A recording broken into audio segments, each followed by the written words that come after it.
सब खोजुची मशाणी जीवाकू रास्ता।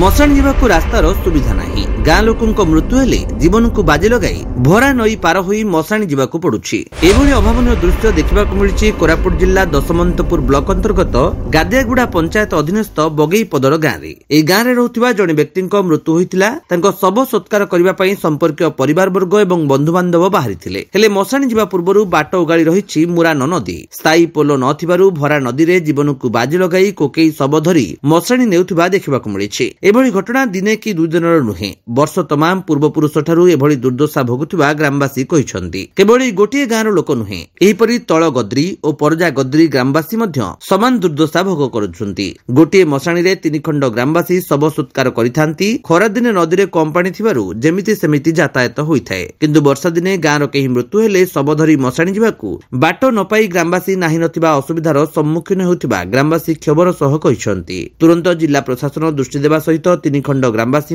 जीवा आसिबा पई एठरे स्थायी पोलो निर्माण पई दाबी करिसंती। केवल मशाणी जिबाकू नुहे 3 खंड ग्रामवासी प्रतिदिन जिवा आसिबा पई सुविधा हेबो। हाट बजार ठारू आरंभ करी ए रास्ता उपरे बगेईपदर एवं परजागद्री गाँ लोके निर्भर करुथिबा कुहा जाउछि। कोरापुटरू देवदत्त पाणीଙ୍କ रिपोर्ट, विश्व विजयी न्यूज ओडिशा।